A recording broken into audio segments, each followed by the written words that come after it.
Here we have a horizontal Seth Thomas office calendar number 2. Picked up this clock last year as part of a big collection of pieces and half-finished projects from someone I know. This is a cool clock. It's really large. It's 48 inches or so tall. Calendar movement, really nice size dials there in the calendar. They're big wheels. The case is rosewood veneer or something to that effect.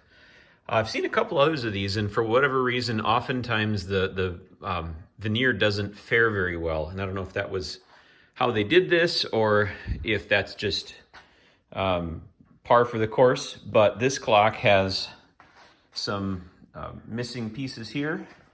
A little bit of veneer on the round, and the clock is actually missing the whole bottom section. This is what the clock is supposed to look like on the bottom. And I don't have that bottom pedestal at all. So I'm trying to recreate that, and I'm going to give a shot at veneering it to kind of match the clock.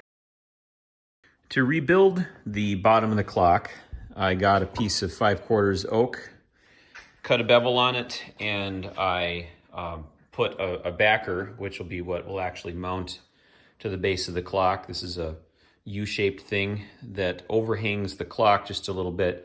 This clock is so tall, it's actually pretty tippy. And we have a house with a cat and would really like this thing to not go crash, so I'm hoping a little bit more footprint will make it more stable, though I probably still will end up putting a screw through the back of the case into the wall just to make sure it doesn't have a very short ride. So this piece is plenty long. What I need to do now is cut it at miter angles to make the frame. To make the bottom base for the clock, I need to cut some miter joints. And I actually have a miter saw, but the board is actually taller than my miter saw's capacity without laying it down on its face, which means I'd have to use the less accurate tilt of the saw. So I think I'm going to do it on the table saw. Because I'm trying to make the top and front sides be good sides, I want the blade to pull down so I don't get tear out on the top of the board. And because of the shape of the board, what I'm going to do is just add a little blocking, which will give me a nice flat surface to cut the saw on. I'm going to use my miter gauge to make sure it's square.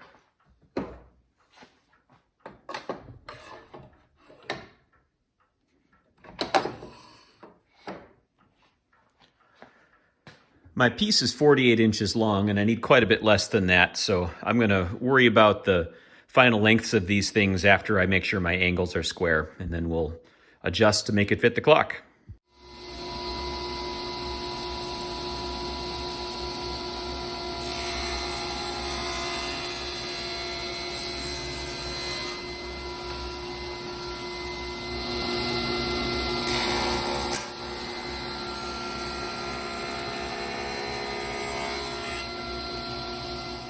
Here is the first test fit of the miter.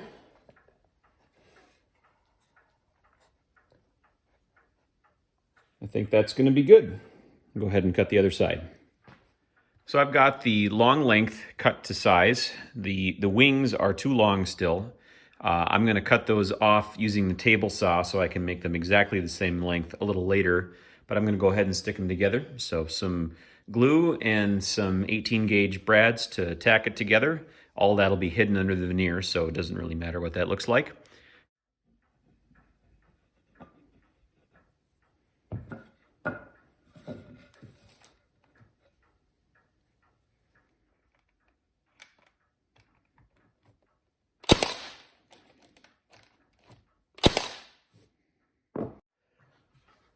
So I've got the miters finished. This looks pretty good. Now I need to cut the legs to length. So again, I'm going to use the table saw. This time I'm going to just cut against the fence to the right length. I'll have to turn it over because I won't clear. And actually because of that, I need to change my saw over and get rid of the riving knife and top guard and put in the shark fin that can go through a partial cut.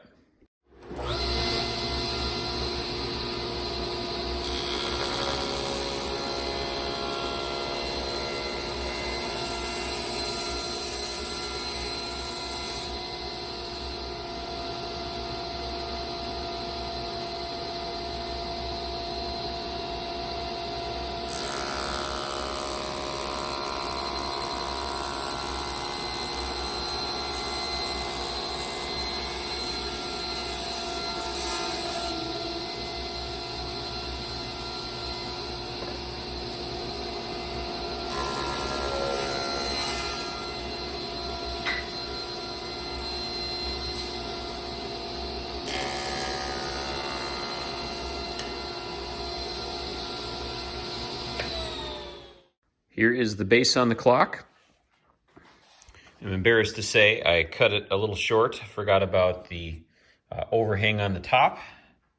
So I just cut a couple shims out of scrap. I'll glue those back on, and under the veneer those will disappear. But this is what the clock is going to look like. Well, the glue is dry. Time for a little sanding.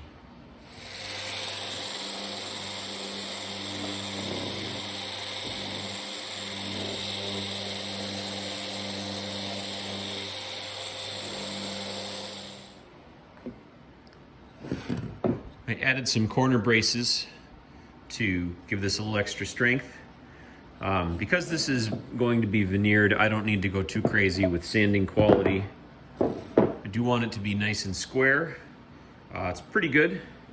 A little bit of a rock from the twist in the board. I think I'm actually going to leave it alone until I screw it to the clock, and then we'll see what happens there. So the sides that need veneer are this angle, and then the main face here, and then ideally the bottom. I debated about veneering the top, but I think that's going to fit against the clock completely so that there's nothing that's going to show of that. But it would be nice to do the bottom. I'm going to do a little tiny bit of wood filler to catch a little of this tear out, and maybe a couple of nail holes just to make sure there aren't any voids below the veneer, and we'll be back in a minute. I'm at my assembly table here. I have sanded the base, I've filled in the holes, and I know the fill is getting into the grain. It actually doesn't matter because of course this is going to be under the veneer. Was debating about veneering the bottom, but it's the bottom, so nobody's going to see that. I think I'm just going to stain it as close as I can to match, get something that's going to be real dark like the clock is.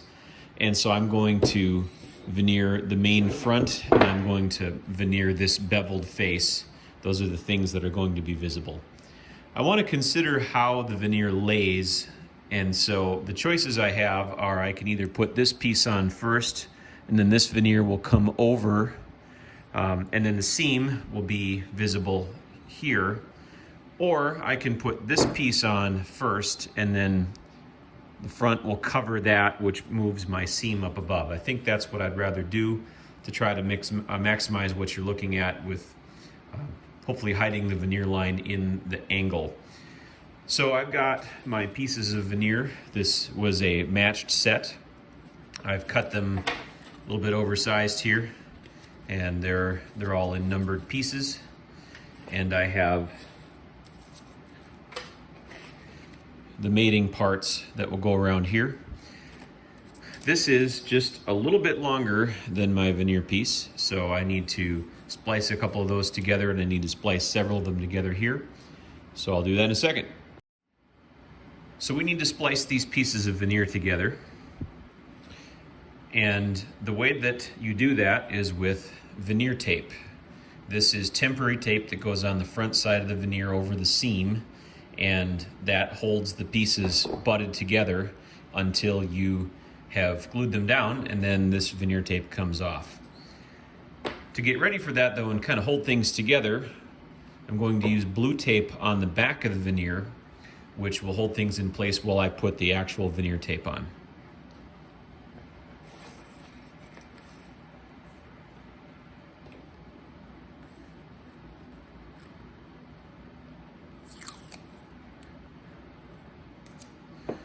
This blue tape is a little tiny bit stretchy, so I'm going to do that. I'm going to stretch it as I put it over the seam, and that'll help pull things together. I'll put another layer on.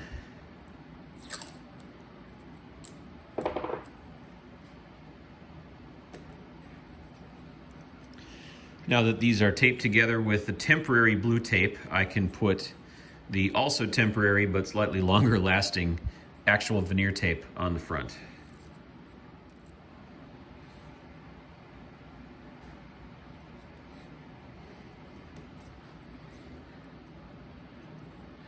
Wet that, stick it on, move on to the next piece. This is for the side. Now we need a longer section for the main area.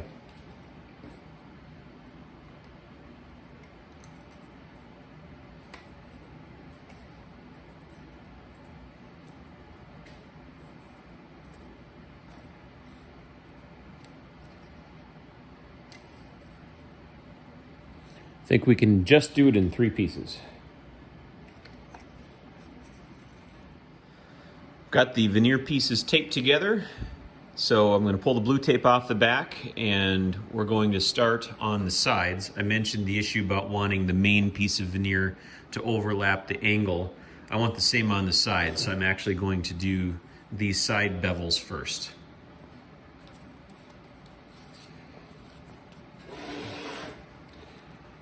My veneer piece is way too long, so I'm going to kind of decide where I want this to be, and we'll trim it off a little bit.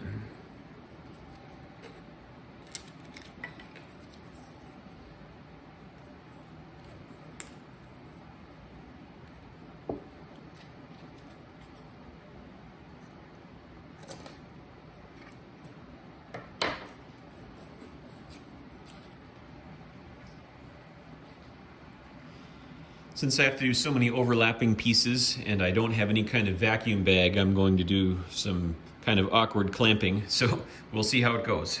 Before I forget, I'll take the blue tape off the back of the veneer, so I don't want that underneath when we put it on. Be careful to not rip the seam apart.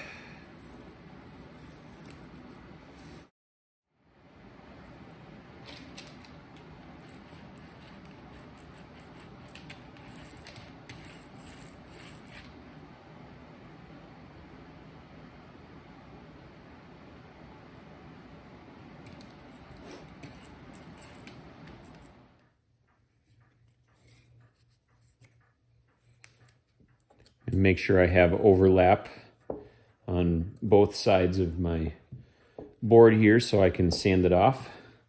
And now we'll attempt to clamp this thing. The good news is this piece is small, so if it's got any waves or bubbles in it, it won't add up to be enough to matter, I don't think. The main risk here is that the clamp is going to smear the veneer off where it's supposed to go, so I'll have to double check that that didn't happen.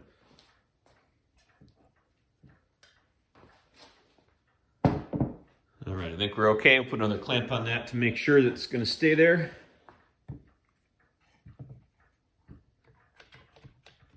One last check to make sure the veneer's in the right place. You can see it underhanging all the way across. And the same here. I've got veneer visible, so I should be all right. And we'll do the other side. Here we are the next morning. I pulled the clamps off and it looks pretty good. No bubbles. Good contact. Other side's good as well. We'll start trimming it off.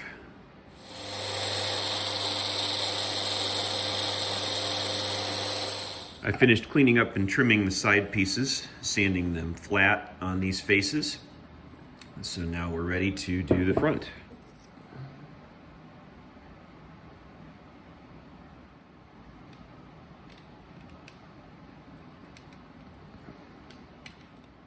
It's important, of course, to get full coverage or the veneer isn't going to peel or isn't going to stick. It's going to peel off.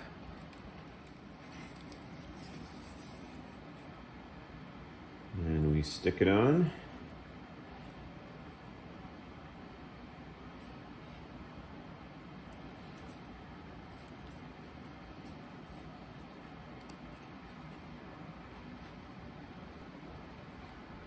The clamps pull up, so I'm going to start with most of the extra on the bottom. Use a veneer roller to push it down a little bit. Push the waves out to the edges.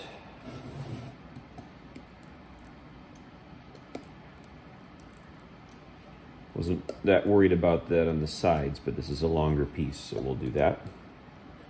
And another board and a bunch of clamps. Make sure that I've still got veneer coverage across the whole bottom and the top.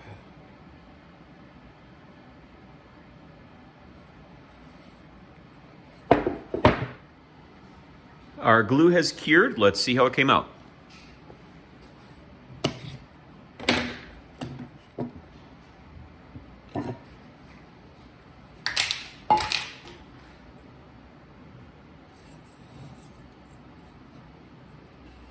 That looks good. We'll trim this off just like we did the sides, and then we'll start working on the main faces.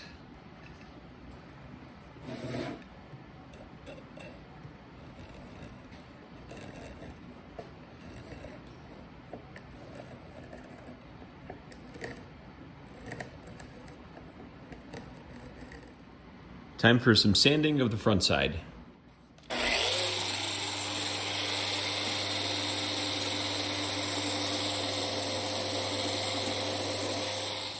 Now that I've got the 3 beveled sides done, it's time to work on the front face. I'm gonna match the grain of the strip here for the main body. Try to have it wrap around as much as I can. To be able to see a little better, I'm gonna remove the veneer tape. I've got a damp rag here. Just wet this to get it off. I numbered these to match.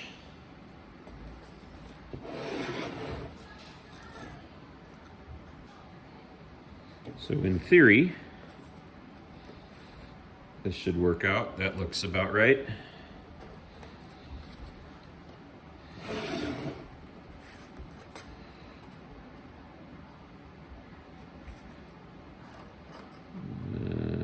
Something like that, I guess.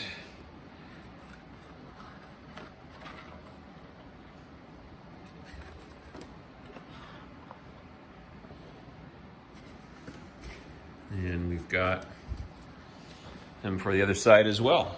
I'm going to tape these together and get ready to put them on.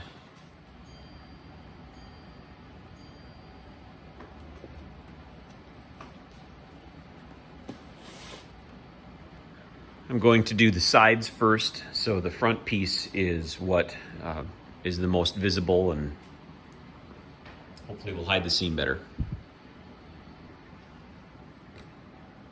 My length didn't work out perfectly, so I had to stick 2 pieces together to fit. These don't match up perfectly because there's a gap in the last piece that I cut off, but it's about here. So I'm gonna cut these a little shorter to be a more reasonable length to work with.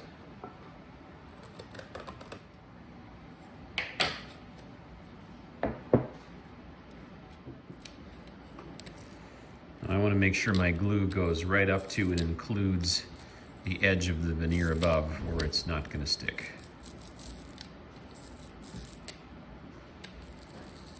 All right, I think I've got adequate coverage there. Figure out where this went again here. Go something like that. Making sure I have adequate overlap everywhere. I'm going to roll this in place. Trying to get the bubbles out.